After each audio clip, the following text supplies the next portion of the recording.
strong in your culture. Standing strong in my culture. Keeping culture alive. Standing strong.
Hello, everyone. This is Andre, the founder of All About Tattoo India, a platform to connect, share, and collaborate.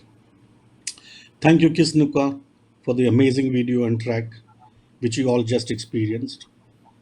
This track was launched 3 days back, and it's available on all major music streaming platforms. Please do give it a shout out and share the good vibes, guys. Today, we are happy to present our fifth episode, Inking Stories, and we're going to discuss future proofing our past. Our moderator, guest speaker, partner for today's session is Meraki. She is an internationally acclaimed geometric dot work tattooer from Brighton, England. She's the only European artist trained in the ancient art of tattooing. She learned this art form while living with the Iban tribe in Sarawak, Borneo.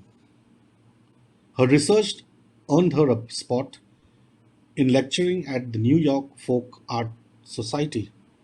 Welcome, Meraki.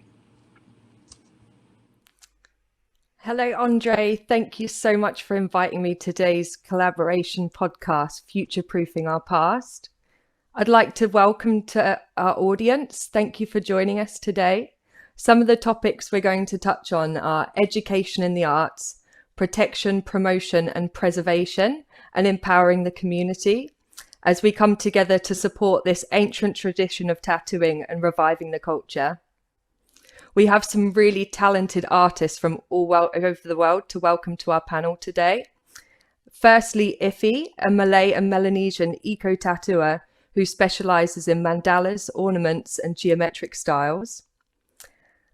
Ify and Turamakina, a Tatamoko Maori artist, run their private solar-powered, eco-friendly studio from home, creating a sacred and healing space for clients to reveal their markings. I'd like to welcome Ify.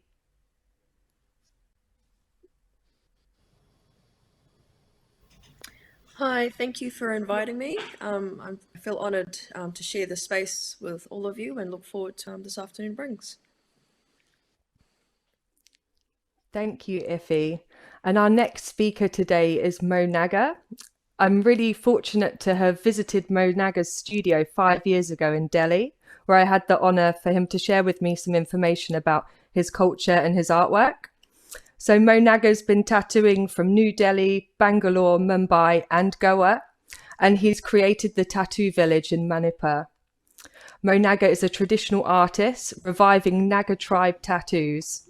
He's admirable for his work in protection, promotion and preservation of ancient Naga art and design. I'd like to welcome Naga.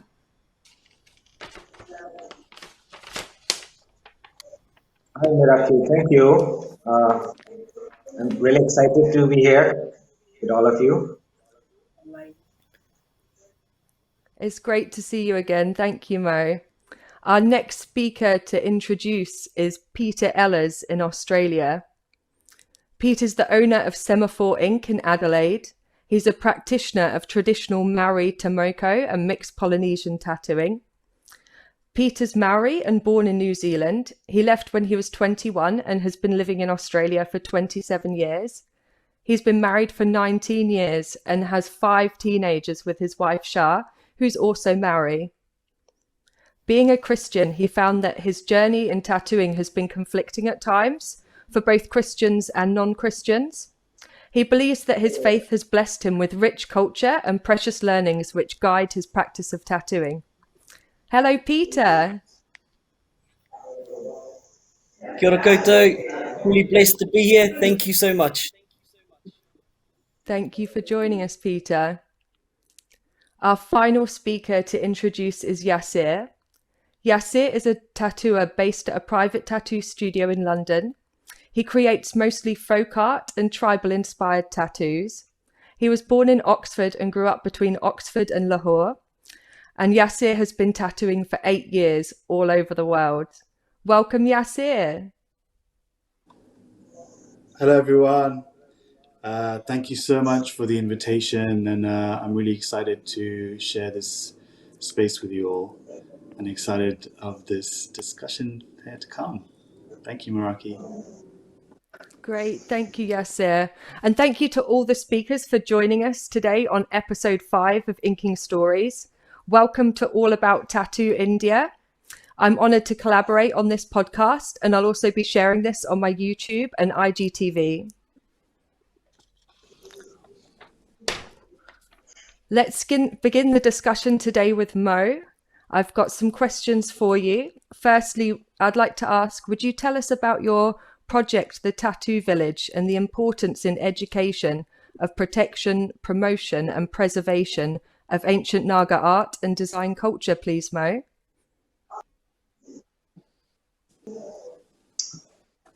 Oh yeah, Meraki, the Tattoo Village is a concept village that I had envisioned it 10 years ago, and because in India we have big, diverse tattoo tradition, and we don't have a space for tattoo in our art and culture, unfortunately. And I always felt that there was a need for a place where we can share the knowledge of tattoo culture, a place where we can practice, a place where we can take it forward. And since the system, the government or art and culture department, in fact, altogether, when we look at it, it needed a place, and that was my vision, and I'm working on it. The Tattoo Village is a center for art and design culture of the tribal people. I am also growing something I call the village, tattoo garden. Sorry, the tattoo garden has different plants that are used in the traditional tattooing by different tribes across Northeast India. Yeah, I hope to have this place ready and start inviting people, exchange knowledge, collaborate.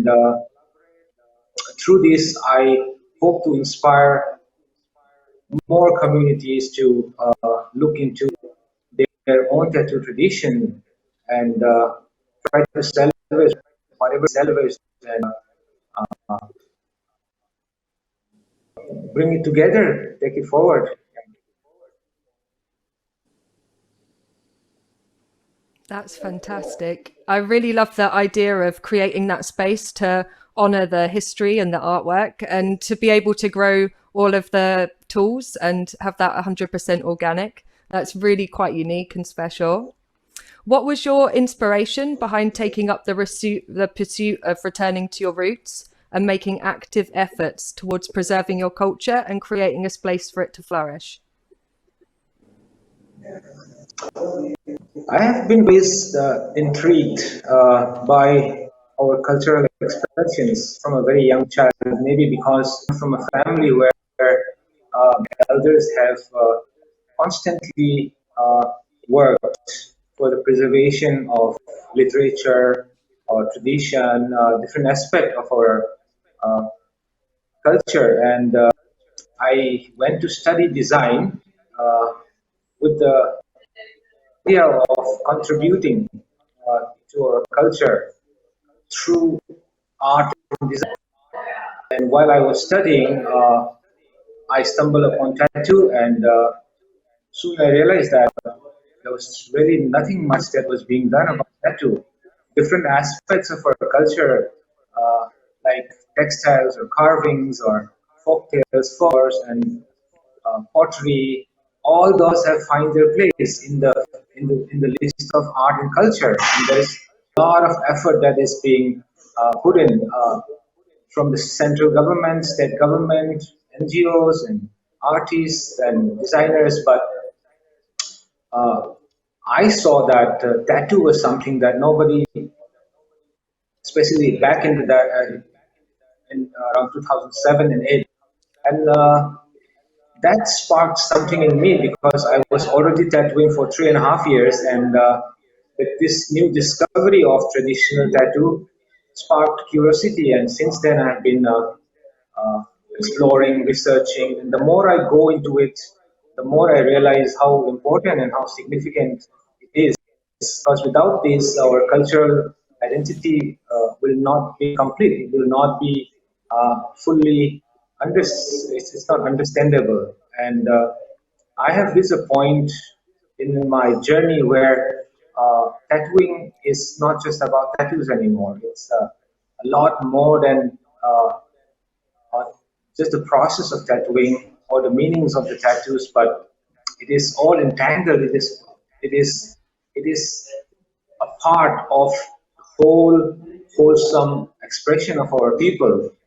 Uh, yeah, so culture has always inspired me. Community has always inspired me, and I have always been very close with nature, and somehow it all come together. And I saw the path through tattoos when I first came across uh,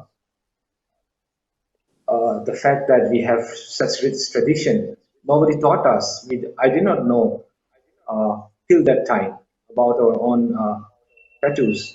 So it all happened accidentally, and this is a journey which I never chose, which I had no idea about. It's just been taking me, and I have just learned to flow with it. And I'm just doing whatever is required, whatever is needed according to the space and time to keep the knowledge, acquire them, collect them, save them for the future, because right now our people may not really realize how important this art, this expression through the tattoo is, but eventually I really believe that it will rise again, and we will be able to re-establish our connection and revive our aesthetics and ancient knowledge. And tattoo seems to be the right medium for me. Brilliant. Yeah, you're doing so much to work towards that preservation, and I think it's so important to document the tattoo tradition so that the next generation, you know, they understand these traditions and can continue that. So well done. And what's your plans for the future, Mo? Where's the future of tattooing with the Naga style? Yeah, so it's actually very difficult and very tricky road that I have taken, because if we try to understand, there is the term Naga tattoo itself is something that I have coined. It really doesn't exist Okay. before that. We have so many different tribes with different tattoos and different expressions, but the term Naga itself is very vague. And what is Naga tattoo then, right? So the Naga tattoo that I'm doing is something that I share with the world, but the traditional tattoos that belongs to the tribes are for them. So I have to really study, understand different aspects of our culture, our expression, language, to bring and create this art form, keeping intact the aesthetics and its values. So that is another reason why I also refrain from talking much about things and the significance behind tattoos, because a lot of the work that I'm doing cannot be found anywhere, at least at this very moment. It's not written, it's not recorded, it's not written in any books. And so my job as a promoter uh, automatically also I take up the role of protection. So because I play both the role of promoting and protection, uh, a lot a lot of what people see and why people come to me should be coming through aesthetics and uh,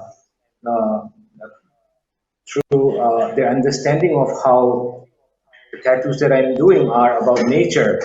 Uh, but everybody who comes to get a tattoo have no idea what is it that they're going to receive, neither do I know. So we go through a long consultation.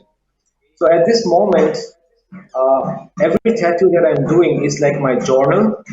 Uh, it is something that is going to make sense later in the future. Right now, it is not expressed in words in social media or any other platform. And that's why it's very tricky. Uh, but of course, the vision of the Tattoo Village and my work is to bring back the art, uh, to bring back the aesthetics, to bring back the knowledge, the values, the wisdom of our ancestors, which have been forgotten. Unfortunately, it's very difficult for my people to reconnect right now because of this modern conditioning. And I'm just trying to preserve this and hoping that more people will join the movement. Young Naga artists will come out uh, with the intention of preserving and this own uh, expression. Yeah. So my vision is for this to come back, the aesthetics to thrive again, to take forward our artistic expression, and all that talks about our identity in a more meaningful way, in a more conscious way, uh, uh, not dictated by the outside force, change coming from within. So any change that is come from within is always uh, a lot more difficult. So through the Naga tattoos that I'm doing, I'm reaching to the world, and through the outside, I'm slowly trying to inspire my people to hopefully change from within and have the wisdom and the willingness to start unlearning, so that they can relearn what all these are about. Because at this moment, it is quite a secret.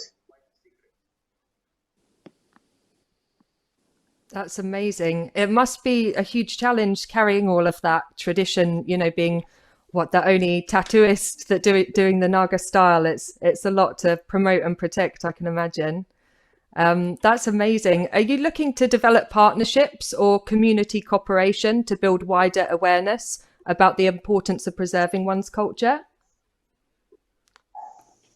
So, so in the beginning of 2000, around 2012, 13, when I started going there, meeting the elders, learning from them, organizing workshops and seminars, I was always trying to reach out to them, to the people, but gradually things are changing, not at not at a desirable pace, but at least it's slowly moving now.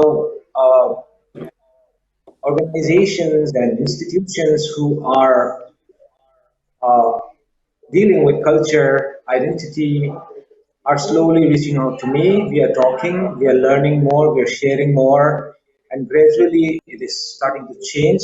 But at this moment, it is still quite difficult because uh, the very fact of me trying to build this tattoo village is being met with resistance from my own people, through the church. So Wow. we have a very strong influence of church in our community, and the understanding and the preaching of Christianity seems to be a little more orthodox out there, and there's a lot to deal. Like officially, the community may not come out right now, but at the individual level, there is it's reaching and it's affecting, and the right people are joining, and people uh, who can help push this movement forward are coming together. So I'm not in a hurry. It will take its time, and all I can do is keep doing and keep sharing and keep trying. So right now, all my effort is into collaboration and trying to get communities involved. Uh, it will take some time. Wow, such great work, Mo. Well done for continuing that and doing so much promotion and trying to include everyone from the community. It's just amazing. Yeah, I'd love to come and visit the Tattoo Village one day and help you do some fundraising. Anything we can do to collaborate from England, we're more than happy to help. Thank you. Thank you. Thank you for sharing all of your knowledge and your unique story with us. So Thank our you. next questions will be moving on to Peter. So Peter, I have some big questions for you as well. What was your inspiration behind taking up the pursuit of returning to your roots and making active efforts towards preserving your culture in these modern times? Thank you for your questions. Thank you, Mo. Beautiful sharing. My first initial inspiration came from visiting my family's marae, our meeting place, and having someone explain the stories of our culture and our art forms that were adorning the houses, but also hearing them say to me as a young teenager, "You belong here." And for me, those words, "you belong," just unearthed the seeds of creativity in me. And seeing all the carvings and knowing that I was personally connected through our ancestors really was a massive inspiration. And pursuing and returning to my roots, the second place we went to was the Urupa, which is a cemetery where our ancestors lay, my grandparents, aunties, uncles. Might sound like a strange place to go and return to your roots, but they are my roots. I'm only here because of them. So I go back to those places and pay homage to my grandparents who have passed away, my aunties, my uncles, and my whakapapa is in that place, my genealogy.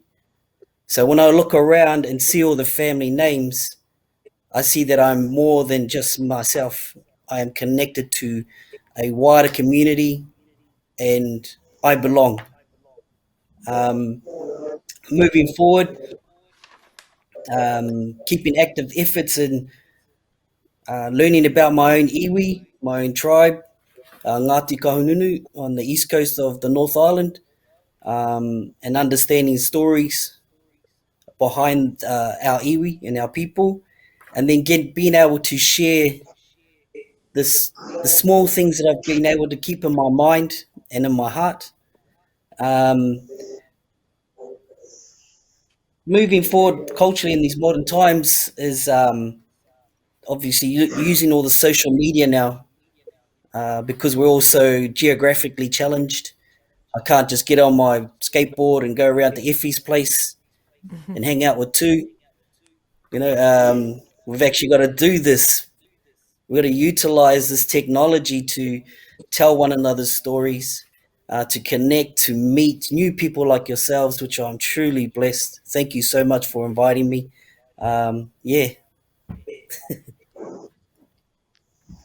That's amazing. That's a great place to take your inspiration from. And I can imagine having that sort of sense of belonging must be a really great way to connect with your ancestors as well. What has your experience of this exploration and the challenges you've faced in this modern world? It's been an amazing and rewarding experience and exploration, especially connecting through family and living in Australia and traveling this whole country here, and there's family dotted everywhere. You just mention a family name from your area and all of a sudden someone pops up. I've never met them before, but we've got the same family connections. So those explorations of travel and everything like that. The challenges again is the distance between artists. I like to have a cup of tea or a coffee and a handshake and a hungi or a hug with my like-minded friends and family. And without being too greedy, I like to feed off their energy and off their creativity, because then I come back home and I feel renewed.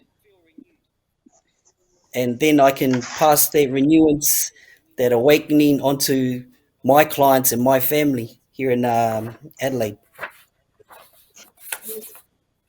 Oh, that's brilliant. I'm glad that we can connect and share this way. But yeah, I can imagine, not being able to meet people at conventions, give your friends a hug and share and connect with our artwork. It's a big challenge, but digital media is really seeing us through at the minute. Would you like to share some key learnings with others who might be interested in pursuing such an initiative?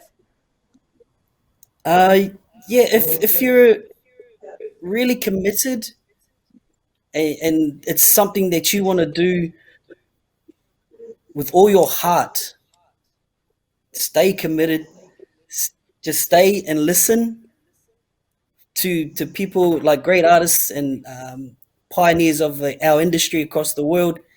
Listen and learn and apply.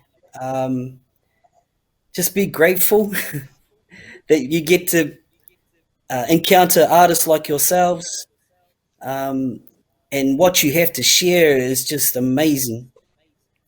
So anyone looking to pursue a career in the cultural art forms, any disciplines, get around like-minded artists that have been in the industry, that have gotten their hands dirty, and clawed their way through all sorts of challenges, but they're still here today, and they're shining bright. So they're out there like yourselves. You're out there shining bright in your communities, in your art forms, in your practices. Just find the light. That's brilliant advice. Really perfect advice for the next generation of tattooers and cultural artists. Yeah, definitely a leading from a place of passion is the best drive. Thank you, Amen. Peter. Thanks for sharing all of your knowledge and experience with us. Thank you. So our next speaker to invite to the panel is Yasir. I have a few questions. So what's your inspiration behind taking up the traditional, tribal and folk art form, please, Yasir? So I started tattooing, to get into the tattooing industry in the West, being from the subcontinent it's a challenge in itself. But I started off doing neo-traditional style, which I felt gave me amazing foundations, into the actual tattooing. I never really felt connected to the art form as much as I wanted to be connected, and I feel like I was trying really hard, and my art wasn't so true. But I just wanted to connect deeper and find out where I'm from, because growing up in the West and having that connection with the subcontinent, you always are struggling with some form of a identity crisis, which is just natural. You're growing up in the West, it's England, whatever. But some things just, when they're inside you, they just get ignited, and I feel like pattern work mostly does that a lot. I just wanted to explore more of my culture, and especially after when my mother died, I started to travel a lot more, and it led me to Nepal Tattoo Convention, where I saw a lot of the guys from the subcontinent doing like the style from the West, and then a lot of the foreigners doing like the ornamental stuff. And that just made me kind of think like, hey, why am I not connecting with where I come from and explore that more? And I wanted to get to know myself better too. So I just sort of dived in and just going at it and really exploring where I come from and what sort of genetically I'm connected to, and the community and my heritage, and it just started to make my art more humble and more honest and more truthful, and it kind of went there, and I just exploring more and more elements, and it just started taking me deeper and deeper into getting to know myself better and just be honest and truthful. So I feel like that was mainly my inspiration to pursue further into this art form, whether you want to call it ornamental or tribal or folk. I feel like they're all connected. They all come under the same umbrella. It's all sort of connected. You can, it could be illustrative, it could be ornamental. It's just a form of expression, and I just wanted to express myself in the tattoo industry.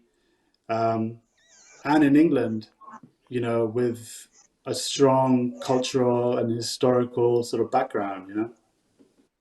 Yeah, that's a great way to express your roots and culture through art. I think it's brilliant. And I've actually been following your work for a little while. Your ornaments are really beautiful. I love the pattern making, and You can Thank see how you. much you've studied the designs and motifs to be able to create this style of tattooing. So well done. Yeah, I was, I feel like, yep, sorry, no, go ahead. I you was go. just gonna add on, but I feel like it's really important to um, study a lot of the things involved in folk art. Everyone has some connection. Everyone has some connection to some form of tribal art, folk art, for where they come from, their fathers, their forefathers, their grandparents. Everyone has a print somewhere in their home that has some form of a tribal element to it. Whether it could be Scandinavian, Croatian, it could be the rug, rugs, everything, carpets. It could be anything. And once you sort of have that, I mean, that should pretty much ignite something from your childhood, to, let you know that you're connected to a bigger community. Definitely. And could you tell us a little about any challenges you've faced during this process? It's a big list, but Yeah, first of all, getting into the tattoo industry, and being from the subcontinent in the West is a very, very challenging thing to start off with. And then doing a style that wasn't sort of representing me that well, that was a crazy challenge. And then afterwards, now it's the challenge for me now is to bring the historical value and bringing it into the future so that people here can sort of be confident enough to wear it, and explore it in their own way. That I think that's one of the biggest challenges, is to take an element from our history and representing it in England, and then making people want to get it. So I feel like there needs to be a mix, and that mix sometimes can be quite challenging, to mix tribal elements with ornaments and pattern work, or whether it be sort of mixing traditional tattooing and folklore together, morph the two. I feel like that's the big challenge. I feel like also sometimes, I mean, gaining the knowledge can be very challenging. I mean, I've been quite lucky to have British nationality, to be able to travel anywhere I want, and I've kind of used that to the maximum, to go everywhere and sort of pick out as many manuscripts, books, and whatever to help me. But I feel like for some it could be very challenging, and the only way they can sort of gain access to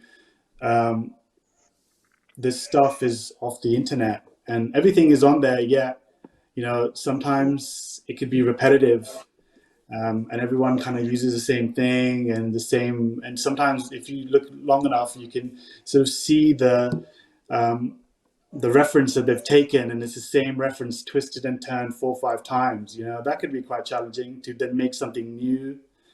Yeah, but just I feel like in general, there's just going to always challenges in the tattoo industry anyway. But I feel quite comfortable now, because I feel like I have a huge pool to choose from, creatively. So I feel like now I feel a little bit more relaxed, and my art is becoming a little bit more honest. that's fantastic, Yasir. Yeah, I can imagine with all your research, it must have took a lot of time to be able to create this type of design. So yeah, well done. What have your experiences been, and how do you see the acceptance and appreciation by your clients?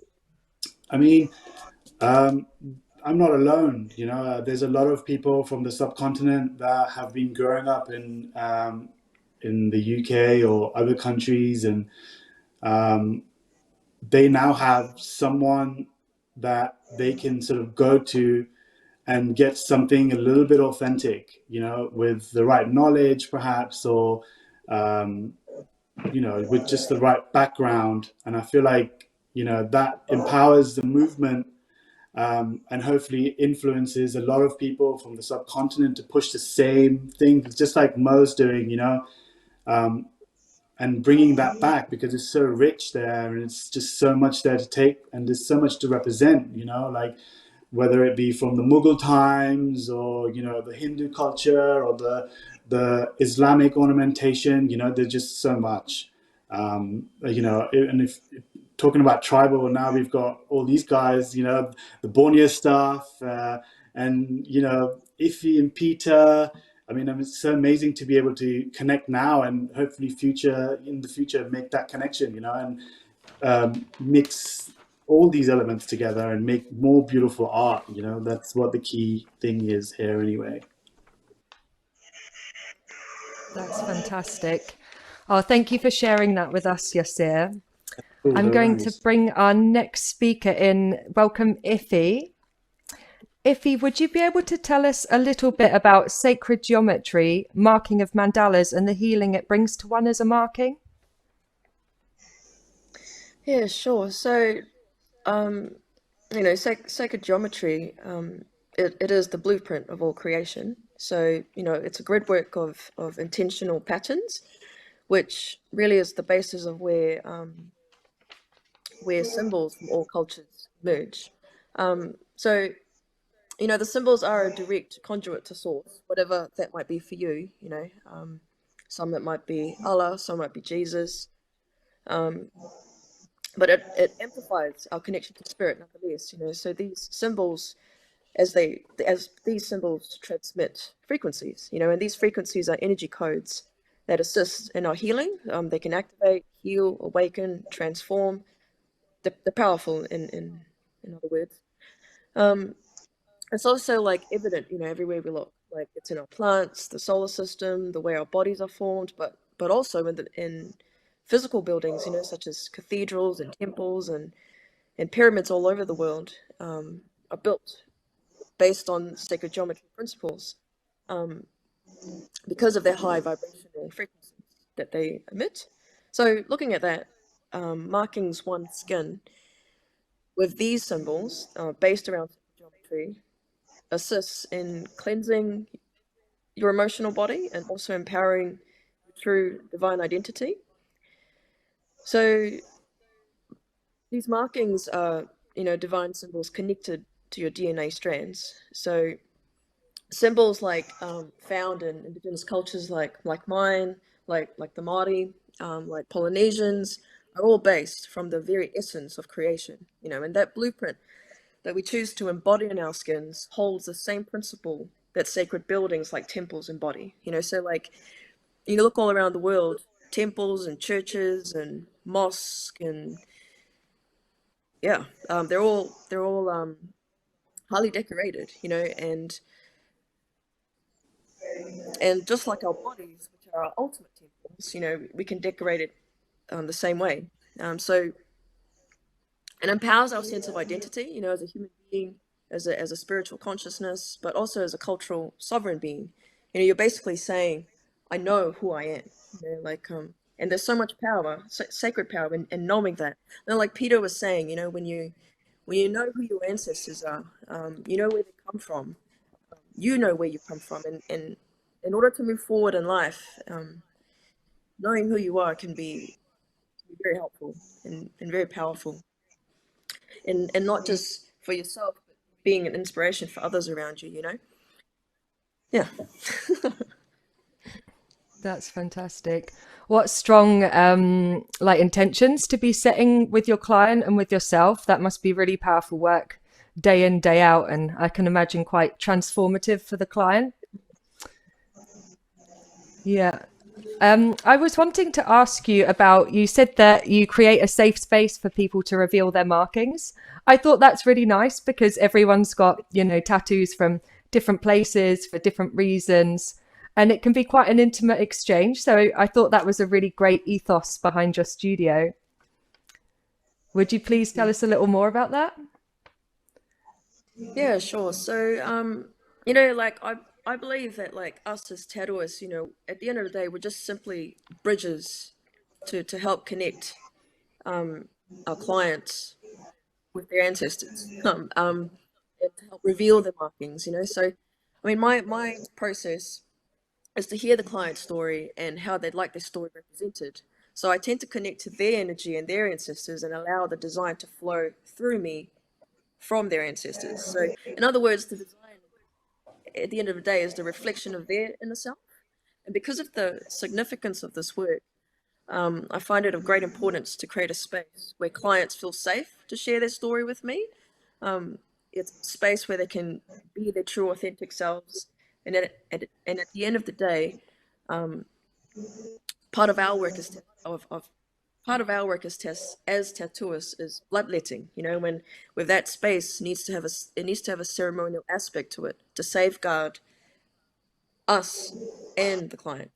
So for my husband and I, the space that we've created, for us, space management is crucial, not just in our physical tattooing space, but also our mental and emotional space as tattooists, like creating rituals around our everyday life, like preparing our emotional space and our mental space before we even greet our client. I think that's important, because at the end of the day, we're bringing our energies, and we don't want to be infusing that in the work that we're outputting with them, because although it is a reflection of their inner self, in other ways, the work is also an extension of us. So it's important to keep that space safe at all times.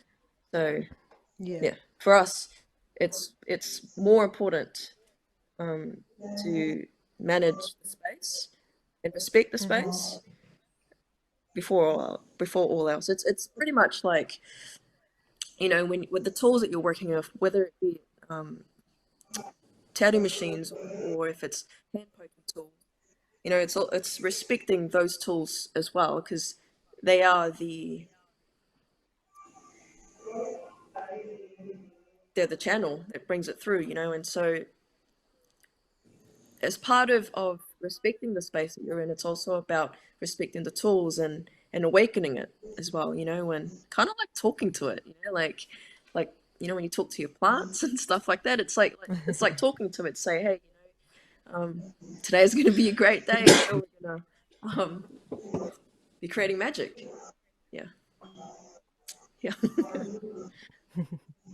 That's really powerful work and a really holistic approach to tattooing. So that's, again, really unique. And I like the way that you run your studio. You said that it's a eco studio, solar powered, vegan inks and biodegradable and sustainable supplies. Would you be able to recommend to others how they can make their own studio as sustainable? Yeah, absolutely. So I think the first step is to recognize that there needs to be change in the suppliers and the tools that we use, or wanting to make change. Like as a lot of us do know, the usage of plastic use in studios is horrendous, and obviously it's all one use, one client per use. So it's about wanting to make that change, and it could be as something as really simple as like wash cups, like rather than buying plastic ones, choose a more biodegradable alternative that could be like paper cups. That's one example. There's actually a lot more tattoo supply businesses around the world now that actually offer eco tattoo supplies alternatives. So you can always go down that route, or like I said, just look for biodegradable alternatives from, like at the moment for us, everything that we use is biodegradable except for tattoo needles. That's really something that's hard to come by, and but everything else can be accounted for. And yeah, so it's not that hard. It's just literally the magic of Google. That's it. Yeah, each action is a vote in itself, isn't it? Each purchase really is asking for what we want to be produced in our futures. So yeah, I totally agree that a sustainable approach to tattooing is bringing the right energy forward. And yeah, if people could just switch to an eco-friendly supplier, then it's kind of like going back to our roots again with the organic plant matter kit. Yeah. But, you know, it's sort of engineered as bioplastics now. So, yeah, that's awesome. And you have solar power at your studio as well. Have you fitted panels there and you run totally from solar? Yeah. So, well, when we built our home, we built our studio with it as well. So we've been fortunate enough to have our own say, you know. So we did install solar panels, and I don't really know that many other studios that are solar powered, but you know, it's a bit of a flex, really. But That's yeah, I mean, you know, our machines do run on batteries, but it is, you know, when we do have to charge it, obviously it's powered by the sun, our lighting. So yeah, it's awesome. amazing. Well done. Yeah, that's a great style of studio. I'd really like to install solar panels at mine as well. It's really inspiring. Thank you, Ify. Yeah. You're welcome. So, thank you to all our speakers. Over to Andre, our host and creator of All About Tattoo India. Andre Tully, the founder of All About Tattoo, is working to empower the community and working to reclaim and revive traditional tattooing in India and beyond. Standing strong in our culture and keeping culture alive is his vibe and mantra. And he's also the partner of Heartwork International Tattoo Festival. So I'd like to bring in Andre. Thank you, everybody. It was a great session. While I introduced our moderator, I did not, I left a certain portion, a very important portion, but an exciting portion out. And I thought we'll bring that on now. And we want to talk about her research and the hard work she's put into a book that's going to be published. It's in the publishers right now. It's going to come out early next year. Do look out for it. The book is called Ancient Tattoo Revival, a global journey into contemporary tribal tattoo culture.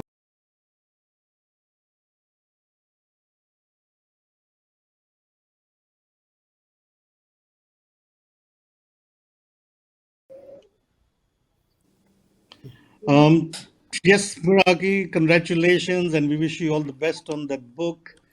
Could you tell us something more about and give us some insights about the book, your research? You know, you spent some time with the Sarawak tribe, in Sumatra.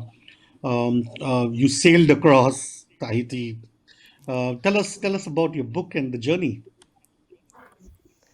Yes, thank you, Andre. It's been a really blessed journey having the opportunity to document my story. So I started this in around 2008 unintentionally. So when I became a tattooist, my first day as a full-time tattooist, we actually decided to shut the studio and we all went and got tattooed by Jeremy Lowe, also known as Bungatrong from Borneo. So he was tattooing in the next town, and I actually have this tattoo from him here. The Bungatrong was hand tapped here. We got on great and just talked so much about art and history and Borneo and travel that he invited me over to Borneo, and he also started putting on some conventions there. So I used to take a trip once a year throughout my 20s to go and guest spot with Jeremy and take time with my friends to go and visit their family in the villages. So my favorite part was always traveling into the villages and spending time in the longhouses and getting to speak with the elderly people there, because I was really fortunate to meet like 100-year-old men who were, you know, raised totally traditionally, and their lives are so different to what we know now.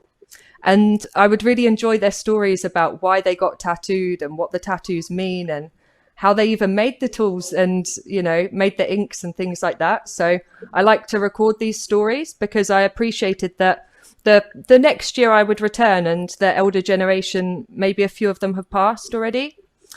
Because the language is lingual and not written, the stories they're telling me, they've passed with them. So I just felt like it's a great importance to, you know, preserve this, you know, this and document this ancient art. It's just a big passion project of mine. So got totally into that, made a film about tattoo history in Borneo with the Iban Got some really great interviews with elderly people we managed to find, traveling village to village, finding like the last tattooed guys in the village. And through the friends I made on that journey, I had the opportunity to then visit the Mentawai tribe in West Sumatra. And this is one of my favorite places in the world because it's so traditional. So there it's the shaman who's tattooed. They're known as the Sikre, and they're tattooed from jaw to ankles. And they live totally traditionally in the wooden umas. And they make ceremonies with dancing and drumming. And I just love the lifestyle there. And the 360 panorama of the jungle was the best place. So I'm fortunate to have been able to make an interview with my friend there. He did a thesis in the history of tattooing. His name's Esmat. He's been a great help, great resource. And I managed to document that story. And from there, I was a volunteer guest crew on X Expedition. So X Expedition is an all-female crew combating microplastics and focusing on marine science and conservation. So I was really fortunate to gain a place on that boat because there was more than 20,000 applicants for 300 places. So I was put on the leg that was sailing between Easter Island, which is originally known as Rapa Nui, all the way to Tahiti. And it's a 4,000 kilometer sail, which I spent 21 days on in March 2020. We actually left Rapa Nui on the 8th, 9th of March as the world was shutting down. And we didn't know because we didn't have an internet connection there. And Easter Island, it had been took out by the storm. So just before we left, there was 50 knots of wind and our skipper Anna had to angle grind off the anchor chain to release the boat from, potentially being shipwrecked because the neighbouring boats had sunk that night. So from there, we set out on our sailing trip across the South Pacific. And on about day 4 or 5, we were notified that the borders in the world had closed. We couldn't return to Rapa Nui, and Tahiti had also shut its borders. So we had to continue our sail for 21 days, 18-hour shifts, rations, things like that, knowing that all the borders in the world had shut. So that was a really challenging journey, but what really held it together was the amazing women on the boat.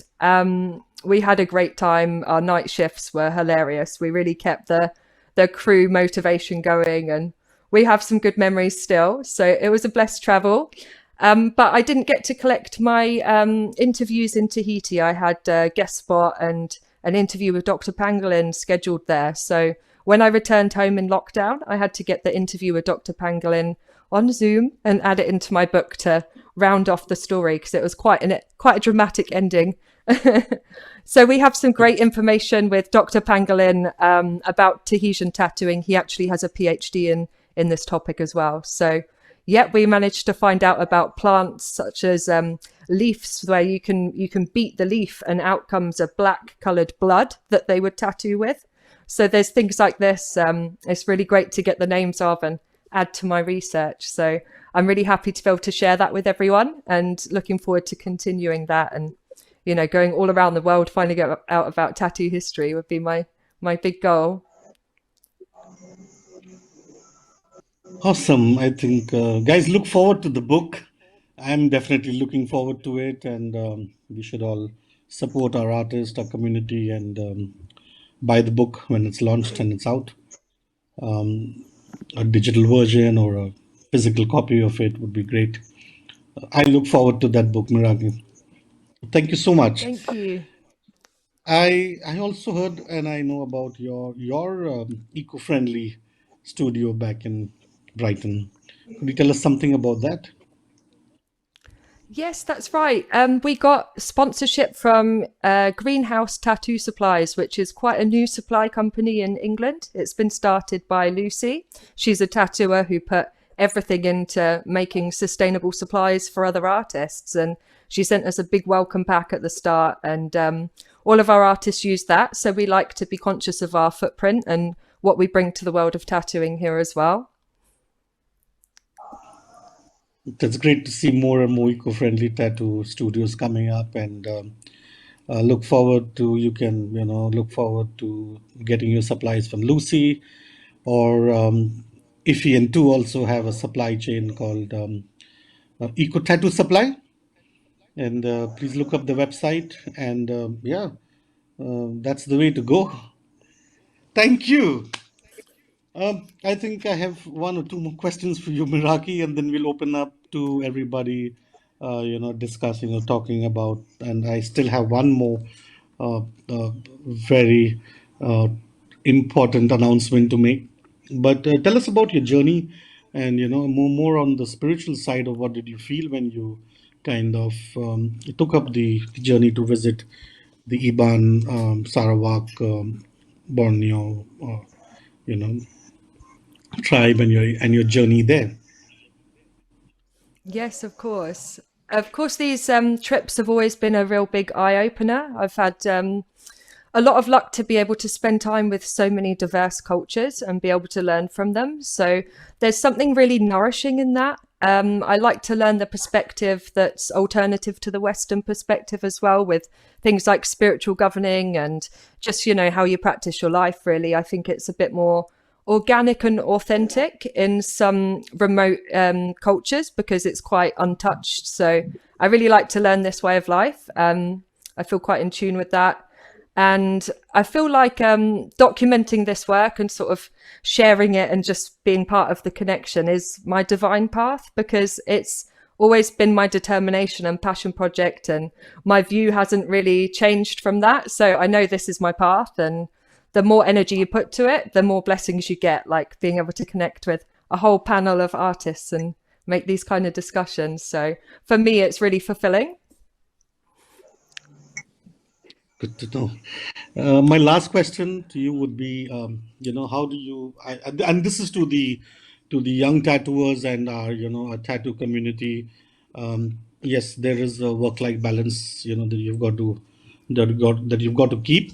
And how do you balance? And what's your mantra? And what's your advice to the young tattooers that you've got to maintain clients, design, work flow, and busy schedules, while you also take out time, which is a lot of time consuming to do research. So how do you balance that, and what do you have to tell our young tattooers going forward? How do you balance, how should they balance their work life and the importance of research? Yeah, I think that's a good point, because so much of the tattoo industry is online now.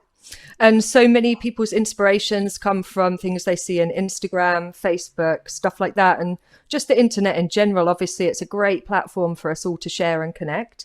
But also, the internet's only been around since like 1980, and tattooing is ancient. So there's so much more there to explore.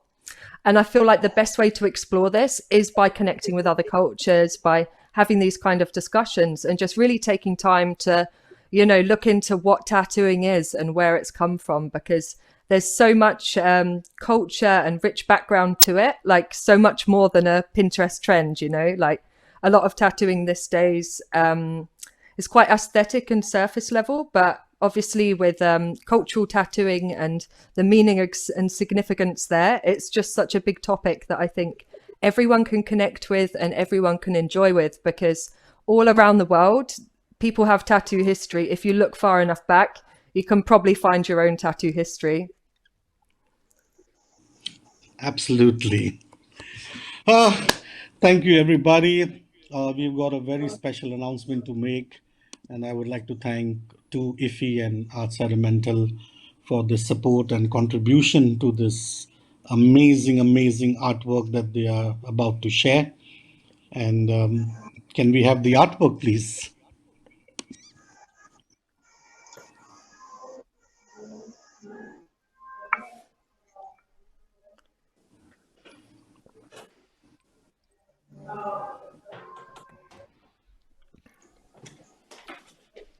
Can we have two? My mentor, my elder brother, he's also designed and collaborated with young Indian artist Nigel to create our logo at All About Tattoo.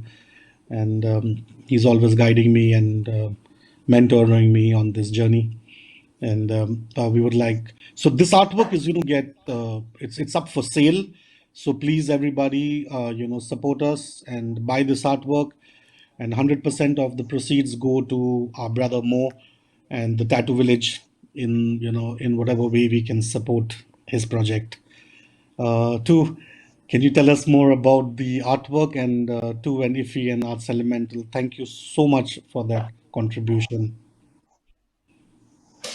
Kia ora, bro. Yeah, pleasure to be able to help support the cause. I see what Mo is doing there in Nagaland.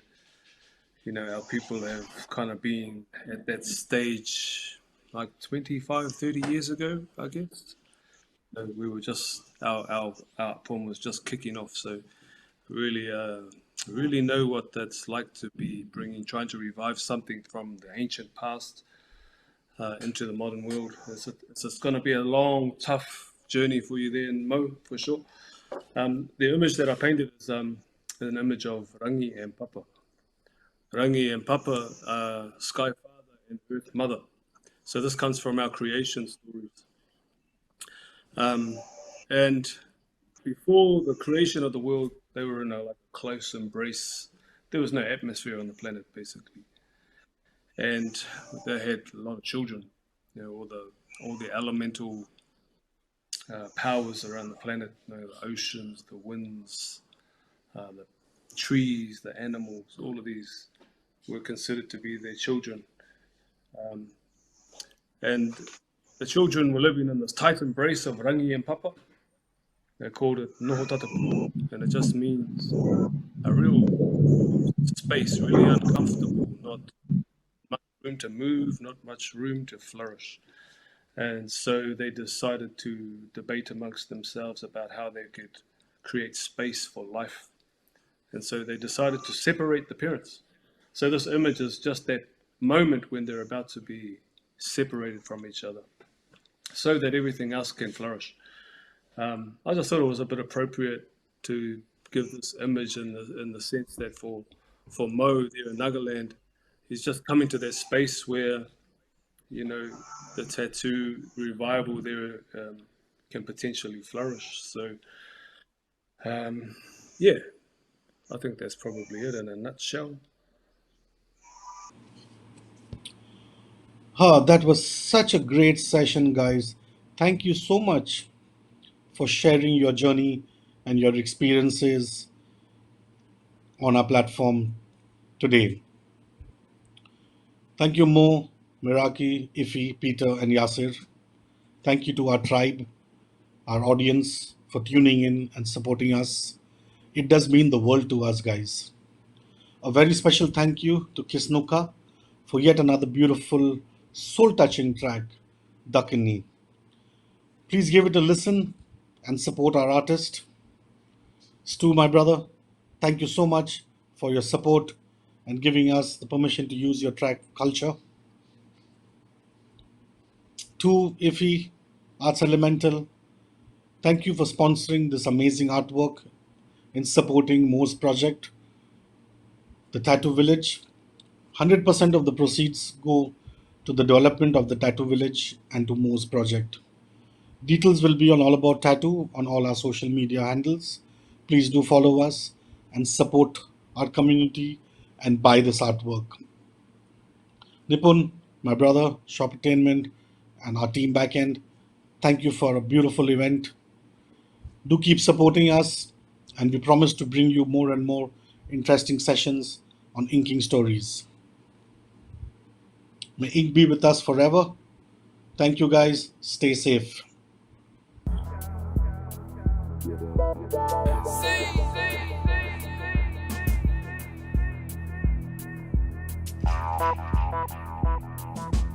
Okay, one time. We see now. Standing strong in my culture, keeping culture alive. Standing strong in my culture, keeping love alive. Standing strong in my culture, keeping customs alive. Standing strong in my culture.